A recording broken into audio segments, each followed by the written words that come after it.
Good morning everyone. I hope आप सभी अच्छे होंगे।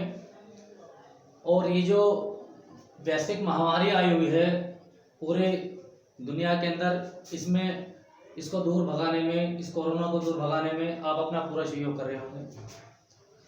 डियर स्टूडेंट्स, आज हम जिस टॉपिक की बात कर रहे हैं, जिस टॉपिक के बारे में हम चर्चा करेंगे वो है इंडियन कॉन्स्टिट्यूशन के अंदर मूल अधिकार, जिसको हम फंडामेंटल राइट्स भी बोलते हैं। देखिए, हर आदमी को कुछ ना कुछ अधिकार दिया गया है संविधान की तरफ से। तो जो 6 मौलिक अधिकार हैं जिनका वर्णन संविधान के अंदर हुआ है, उनके बारे में आज हम चर्चा करेंगे। डियर स्टूडेंट्स, जब हमारा मूल संविधान बना था तो उस वक्त 7 मौलिक अधिकार थे। 7 मौलिक अधिकार में एक संपत्ति का अधिकार था, जिसको 44वें संशोधन के माध्यम से और वर्ष 1979 में हटा दिया गया, उसको मूल अधिकार की सूची से बाहर कर दिया गया। अब हमारे जो मौलिक अधिकारों की संख्या है वो है 6। तो जो पहला हमारा मौलिक अधिकार आता है वो आता है हमारा समानता का अधिकार। ये अनुच्छेद 14 से लेकर के 18 तक है। उसके बाद में आता है हमारा स्वतंत्रता का अधिकार, जो अनुच्छेद 19 से लेकर के अनुच्छेद 22 तक हमारा है।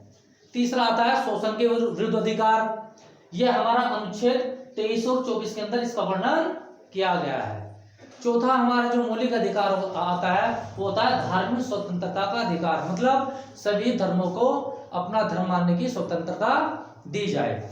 उसके बाद में 5वां हमारा आता है कि संस्कृति और शिक्षा संबंधी अधिकार, मतलब जो सबका अपना अपना कल्चर होता है और अपनी अपनी संस्कृति होती है, उससे संबंधित अधिकार। उसके बाद में जो लास्ट वाला हमारा आता है वो होता है संवैधानिक उपचारों का अधिकार, कि हमारे सारे संविधान ने जो हमें अधिकार दिए हैं, अगर इन संविधानों का कहीं हनन हो रहा है तो इस मौलिक अधिकार के थ्रू हम अपने उन अधिकारों को बचा सकते हैं।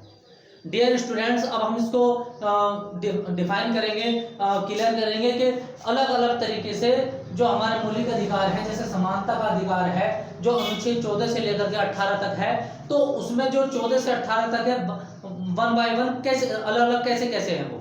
तो सबसे पहले हमारा आता है कानून के समक्ष समानता, जो अनुच्छेद 14 के अंदर दिया गया है कि कानून की निगाहों में हर व्यक्ति समान हो। कानून के समक्ष समानता, कानून किसी भी तरह से किसी जाति भेद के आधार पर या किसी भी माध्यम से किसी आदमी को उसकी स्वतंत्रता का हनन ना करे, उसको समानता दे, उसको बिल्कुल इक्वल माने, ठीक है ना, जाति धर्म के आधार पर उससे भेदभाव ना हो। दूसरा आता है धर्म जाति के भेदभाव का निषेध। यह अनुच्छेद 15 में है कि किसी भी व्यक्ति के साथ में उसकी जाति धर्म के आधार पर उससे भेदभाव ना किया जाए। स्टूडेंट्स, उसके बाद में आता है राज्य सेवा में समान अवसर। अनुच्छेद 16 के अंदर है ये कि राज्य की जो सेवाएं होती है, जैसे गवर्नमेंट जो हम करते हैं, उसके अंदर सबको समान अवसर प्रदान किए जाएं। अनुच्छेद 17 में आता है अस्पृश्यता छुआछूत का निषेध, मतलब जैसे पहले लोग छोटी और बड़ी जाति का भेद करते थे, तो उस चीज का अंत करके डॉक्टर भीमराव अंबेडकर जी ने सभी को समान रखा है, बिल्कुल कि सभी जाति धर्म समान है। उसके बाद में स्टूडेंट्स आता है नंबर अनुच्छेद 18 के अंतर्गत कि जाति सूचक उपाधियों पर निषेध, कि जैसे जाति के आधार पर अलग अलग जो उपाधियां दी जाती थी कास्ट के अकॉर्डिंग, तो उन सब को निषेध कर दिया गया है, उन सब पे बैन लगा दिया गया है। तो स्टूडेंट्स, ये तो हुआ हमारा समानता का अधिकार। स्टूडेंट्स, उसके बाद में हमारा आता है दूसरे नंबर पर स्वतंत्रता का अधिकार। यह हमारा अनुच्छेद 19 से लेकर 22 तक है। इसमें अलग अलग पार्ट्स में इसको डिवाइड किया गया है कि 19 में क्या है, 20 में क्या है, 21 में क्या है, 22 में क्या है। तो सबसे पहले हम अनुच्छेद 19 के बारे में बात करेंगे। देखिए, सबसे पहले अनुच्छेद 19 में कहा गया है कि व्यक्ति को अपने विचार व्यक्त करने की स्वतंत्रता होनी चाहिए, उसको स्वतंत्रता दी गई है कि वो अपना विचार व्यक्त करे। दूसरा, वो अपने कहीं पर भी सम्मेलन कर सकता है, जैसे कि जगह जगह पर सम्मेलन होते हैं, तो उसको उस चीज का भी अधिकार दिया गया है। अगला, वो कहीं पर भी घूम सकता है, घूमने की उसे पूरी स्वतंत्रता दी गई है। अपने संघ का निर्माण कर सकता है, जैसे कमेटियां वगैरह बनाते हैं हम लोग, ठीक है ना। तो उस तरीके से हम लोगों को ये स्वतंत्रता दी गई है। स्टूडेंट्स, उसके बाद में आता है हमारा अनुच्छेद 20 के अंदर आता है अपराध दोषित संरक्षण। मतलब जब तक किसी पे कोई अपराध या कोई दोष सिद्ध नहीं हो जाता तब तक उसको पूरी तरीके से संरक्षण दिया जाए। स्टूडेंट्स, उसके बाद में आता है 21 अनुच्छेद के अंतर्गत कि व्यक्तिगत स्वतंत्रता के एक पर्सनल जो स्वतंत्रता होती है व्यक्ति को, वो उसको अनुच्छेद 21 के अंदर दी गई है। उसके बाद में आता है अनुच्छेद 22 के अंतर्गत हमारा कि बंदीकरण में संरक्षण, के बंदीकरण के अंदर उसको पूरा संरक्षण प्रदान किया जाए। स्टूडेंट्स, फिर तीसरा नंबर हमारा आता है कि शोषण के विरुद्ध अधिकार। ये शोषण के विरुद्ध अधिकार दो तरह से दिए गए हैं, अनुच्छेद 23 में और अनुच्छेद 24 के अंतर्गत इसमें हमें दिए गए हैं। अनुच्छेद 23 में देख लेते हैं, इसमें दिया गया है कि बेगार श्रम निषेध। मतलब बेगार श्रम निषेध का मतलब यह है कि बिना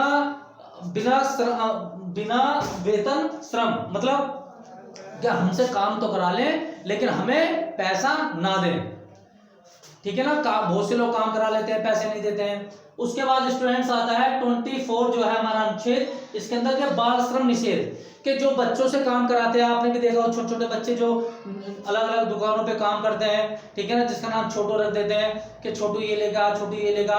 तो जो छोटे छोटे बच्चों से काम कराते हैं उसको इसमें निषेध करार दिया गया है, उसको मना कर दिया गया है, क्योंकि सरकार ने पढ़ाई के लिए 14 साल तक के बच्चों की जो पढ़ाई है वो फ्री कर रखी है। तो सरकार चाहती है कि वो बच्चे हमारे पढ़ें, ठीक है ना, तो उनसे काम ना करा जाए। स्टूडेंट्स, उसके बाद में हमारा जो चौथा मौलिक अधिकार आता है वो आता है स्वतंत्रता, धार्मिक स्वतंत्रता, ठीक है ना, कि हर धर्म के लोगों को स्वतंत्रता दी जाए, धार्मिक स्वतंत्रता दी जाए।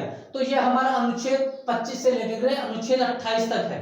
तो अनुच्छेद 25 को देख लेते हैं, इसमें देखा है कि अंतःकरण की स्वतंत्रता, अनुच्छेद 25 के अंदर। फिर अनुच्छेद 26 के अंदर आते हैं, इसमें देखा है कि सार्वजनिक हिंदू धार्मिक संस्थाओं में प्रवेश की अनुमति।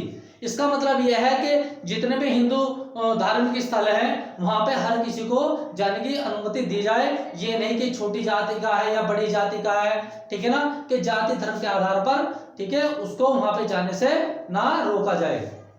स्टूडेंट्स, उसके बाद में आता है हमारा अनुच्छेद 27, धार्मिक प्रबंध का आयोजन करने की स्वतंत्रता। कहने का मकसद यह है कि धार्मिक अपने जो हम आयोजन कहीं पर भी कर सकते हैं, ठीक है ना। ये नहीं कि किसी को मना किया जाएगा कि आप इसको नहीं कर सकते, तो उसे एक स्वतंत्रता दी गई है, वो अपने धार्मिक अनुष्ठान आयोजित कर सकता है। जैसे आपने देखो जगह जगह जो जैसे माता की चौकी होती है और बहुत सारे प्रोग्राम्स हैं जो होते हैं, ठीक है, तो इस तरीके से उनको धार्मिक स्वतंत्रता प्रदान की गई है। स्टूडेंट्स, उसके बाद में आता है कि अनुच्छेद 28 के अंदर के धार्मिक कार्य के लिए कर से छूट, जो हमारे धार्मिक कार्य होते हैं उसमें कर से छूट प्रदान की गई है। अब अगले वाले को देख लेते हैं। स्टूडेंट्स, जो हमारा 5वां आता है जो मौलिक अधिकार आता है वो हमारा आता है संस्कृति एवं शिक्षा संबंधी अधिकार। ये अनुच्छेद हमारा 29 से लेकर 30 तक है। इसके अंदर हमारा बताया गया है अनुच्छेद सबसे पहले 29 के बारे में देख लेते हैं कि भाषा, लिपि, संस्कृति सुरक्षित रखने का अधिकार। कहने का मकसद ये है कि जो हमारी लैंग्वेज है, जो लिपि है, जो हमारा कल्चर है, उसको सुरक्षित रखने का अधिकार संविधान ने हमें दिया है। उसके बाद में आता है अनुच्छेद 30 के अंतर्गत आता है हमारा कि अल्पसंख्यक वर्ग को अपनी रुचि की संस्था एवं प्रशासन का अधिकार है। जो अल्पसंख्यक होता है वर्ग, अल्पसंख्यक होता है जिसकी संख्याएं कम होती हैं, ठीक है ना, जो काउंटिंग में कम होते हैं, तो उनको अपनी क्या है, अल्पसंख्यक वर्ग को अपनी रुचि की संस्था और प्रशासन का अधिकार है, ठीक है ना। स्टूडेंट्स, इन 5 अधिकारों के बाद में एक छठा मौलिक अधिकार बनाया है, वो है हमारा से संवैधानिक उपचारों का अधिकार, जो अनुच्छेद 32 के अंतर्गत आता है। स्टूडेंट्स, ये वो मौलिक अधिकार है, छठा जो मौलिक अधिकार है, जो 5 अभी तक मौलिक अधिकार दिए गए हैं उन सबकी रक्षा करता है। अगर उन सब 5 मौलिक अधिकार का हमारा कहीं हनन हो रहा है तो जो ये संवैधानिक उपचारों का अधिकार है, ये हमारा मौलिक अधिकार के हनन होने से रोकता है, जो अनुच्छेद 32 के अंतर्गत आता है। इसके अंदर कानून ने बहुत सारी चीजें बनाई हैं, बंदी प्रतिरक्षीकरण, अधिकार परीक्षा, परमादेश, प्रतिषेध और हमारा उत्प्रेरण, ये सब चीजें, इन सब के माध्यम से हम हमारे जो 5 ऊपर के मौलिक अधिकार हैं उनकी हम रक्षा कर सकते हैं। तो स्टूडेंट्स, ये हमारे मौलिक अधिकार हो गए, हमारे फंडामेंटल राइट्स हो गए हमारे, ये 6 मौलिक अधिकार हैं। और मैंने आपको स्टार्टिंग में बताया था कि 1 नंबर में एक तरह का क्वेश्चन और बन के आता है कि जो संपत्ति का अधिकार है, क्या वो मौलिक अधिकार है या नहीं है। तो संपत्ति का अधिकार मौलिक अधिकार तब था जब हमारा संविधान बना था, उसके बाद में वो खत्म हो गया था। कि ये बहुत क्वेश्चन इंपॉर्टेंट है, इसलिए मैंने आपको बताया है। और 44वें संशोधन के माध्यम से सन 1979 के अंतर्गत 1979 में इसको मौलिक अधिकार की सूची से बाहर कर देता। स्टूडेंट्स, ये होगा हमारे फंडामेंटल राइट्स, आप इसको ठीक तरीके से लर्न कर लेना, ठीक है ना।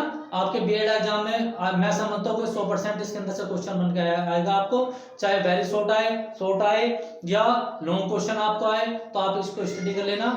Okay, have a good day, take care, bye.